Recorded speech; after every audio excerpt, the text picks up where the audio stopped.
Well, good morning. Nice to see you again. Welcome back to the Life's Good.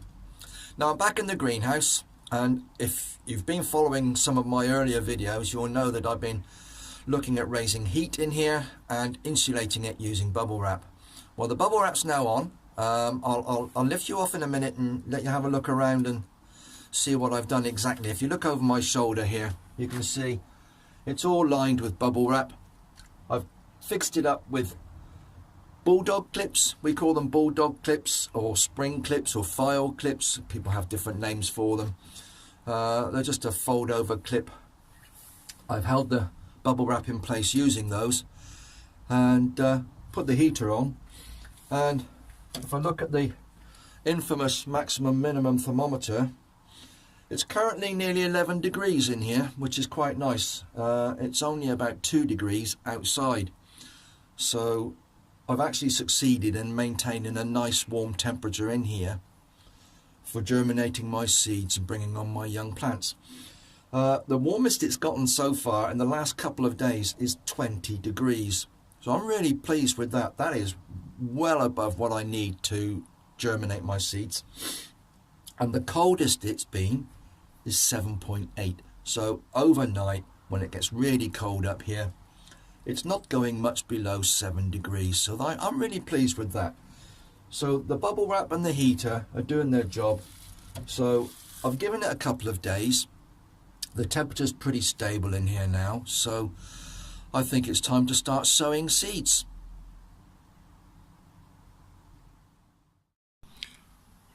Well, as you can see, everything's nicely lined.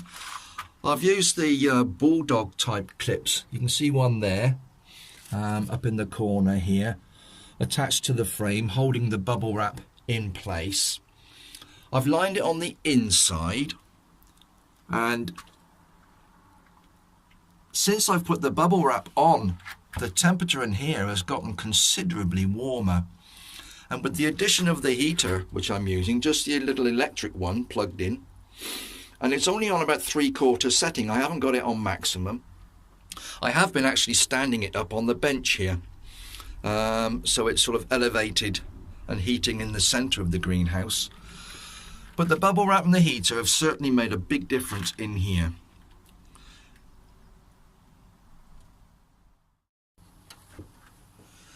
Right guys, well, first thing I want to sow is some leeks.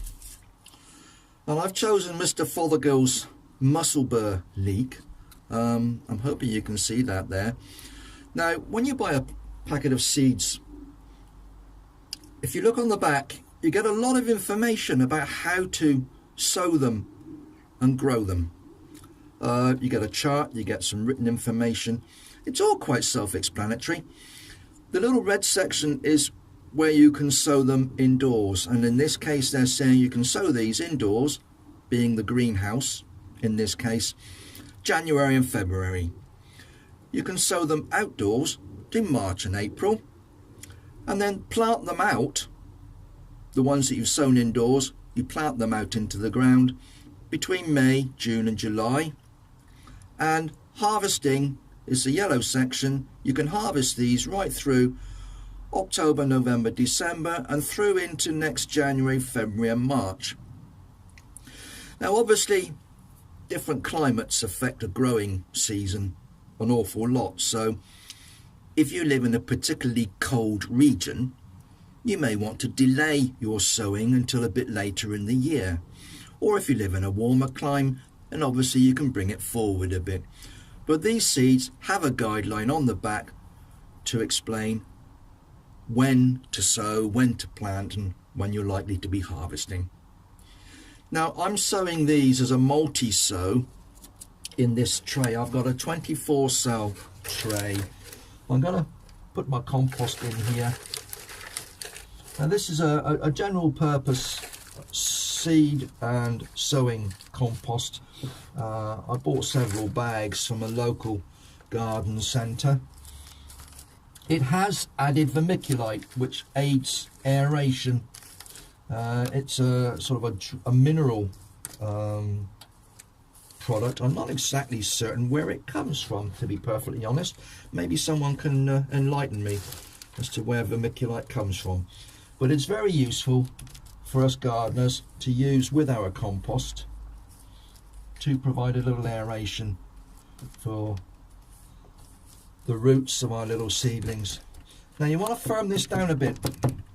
This is a plastic tray, so if you firm it down too hard, you will bulge the tray or even damage the tray. But you want to just firm that in a bit, give the roots something to sort of grow into. But more importantly, when you come to take these out and plant them into the ground, you want a firm, I was going to say ball, but they're square, but you want that firm base to lift them out and pop them in the hole in the ground. If it's too loose, it'll all fall apart and you could damage the roots of the plants. That's just pressing that in there now. There we go. Now, sowing these seeds, the seeds are quite small. In this packet, there's an average of, can't see it, doesn't say on this particular packet. There's quite a few seeds in there. I would imagine there's probably a couple of hundred seeds in this packet. If I take these out and put them in my hand, you can see they're quite small. Now I'm going to sow, or try to sow, 4 of these per cell. Doesn't have to be exact. 3, 5. I'm just going to do that. Now these obviously, now there's an aircraft going over the top. We're right on the flight path of the airport here, and unfortunately every 10 or 15 minutes I get interrupted by holidaymakers returning from their overseas travels. Right, quieter now. So about 4 seeds ish per cell. As I said, you don't have to be particularly exact.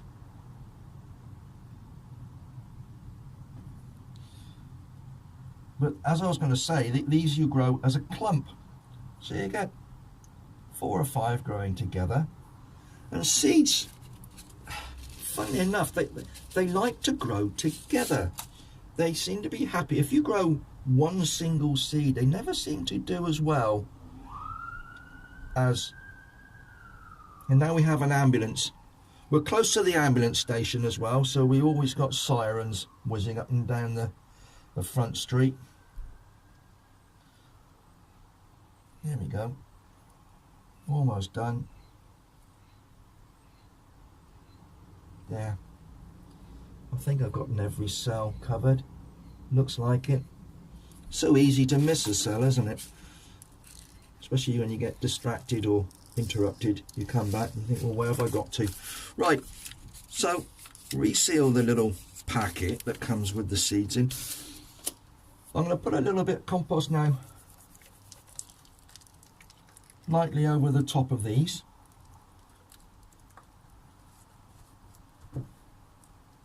Just tap them down a bit. So that's about 4 seeds per cell in this 24 cell tray. That's okay. And you want to water these, and you don't want to wash the seed out. Now, I need to get a watering can with a sprinkler on, but never mind. I can just pour it on my hand and let it dribble onto there. Otherwise, the spout, this flow of water, might wash the seed straight out of the tray, and I don't want that to happen. So I'm just dribbling it on my hand and letting it trickle over these. You can give them a good wetting.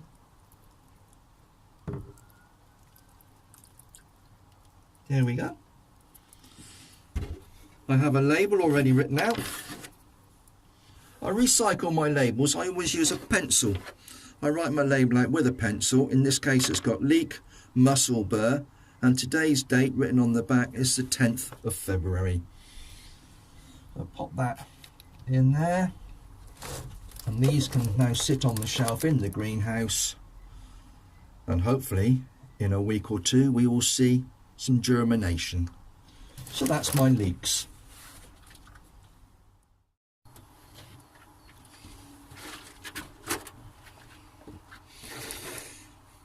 Okay, I also wanted to sow some spring onions today.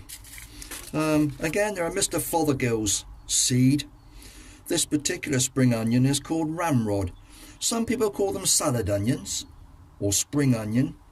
They're a valuable source of vitamin C. Very good vegetable with your salads. I like putting them in stir fries, all manner of things. Very useful vegetable. And I'm putting some in this multi-sow tray. Got a 24 cell tray. Now, I want to be putting about 6 to 10 seeds per cell, like the leeks, multi-sow, and you put them out as little clumps. The seeds are very happy together. I said this earlier. Seeds germinating and growing together, they're like best pals. They love to be together and they help encourage each other to grow. I don't know how that works, but it just appears to be the case. So, again, fill the cells with the compost.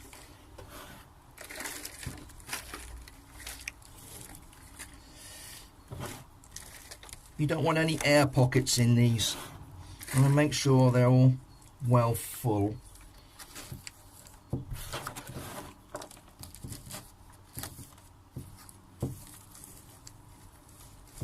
Spreading it around, and then, as before, just pushing this. You want it firm, but not too firm. There's a bit of a hollow there, you see, and it's gone right down. So, want it firm enough that the small seedlings can put their roots down, and they're easy to handle when you take them out. Now, I'm trying not to create some shadow here. I hope you can see. I've got a 24 cell plastic tray. They're a bit flimsy. I sometimes put them inside a more rigid tray, seed tray, to sit them inside, which helps them support them a little bit. Here's my seeds now. Again, very, very fine seeds. You've probably got several hundred in this packet. Similar size to the leek.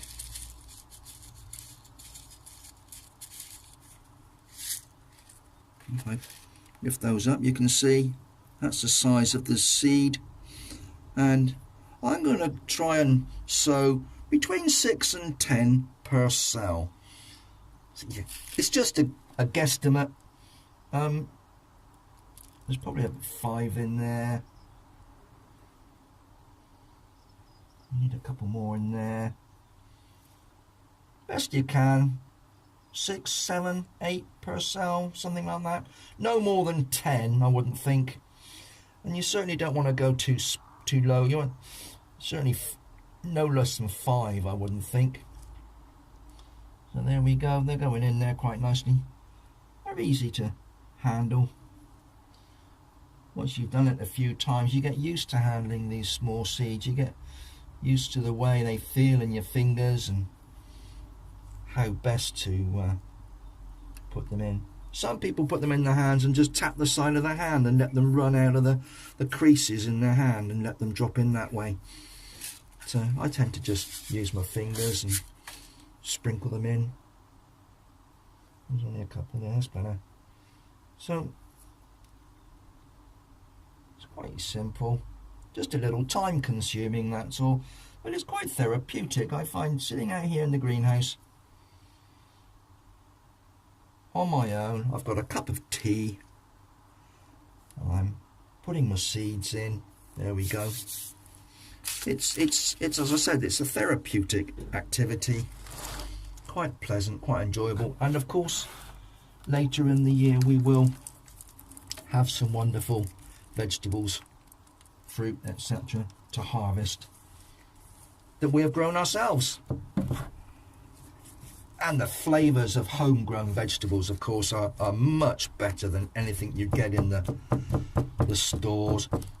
They're fresher, they haven't been stored or frozen or transported. They're straight off the ground, in your kitchen and on your plate. And you cannot beat that. And the sense of satisfaction as well that you get from doing this, you cannot beat it. You just can't. Right. So, the seeds are in, I've tamped it down. I need to put a label on there. So, I've got a blank label. I use the pencil, as I said earlier, write on with pencil. And I have also got quite a large eraser. I think I might have pinched that from my sister when she was younger, I'm not sure. But I use that to rub the pencil off of the label when it's no longer in use. And I can reuse those labels any number of times in the future. So, spring onion,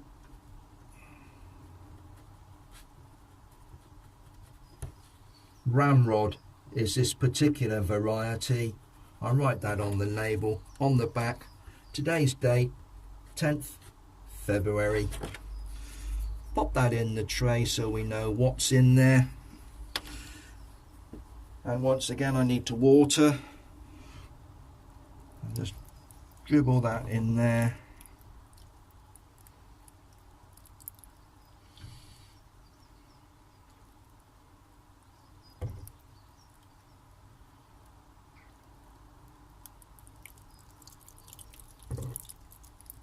Lovely. You can give it a good soaking. And then these little chaps are hopefully germinate within a week or two. When that cell there, it's a bit dry. I actually shouldn't really do this on top of my fresh compost, I suppose.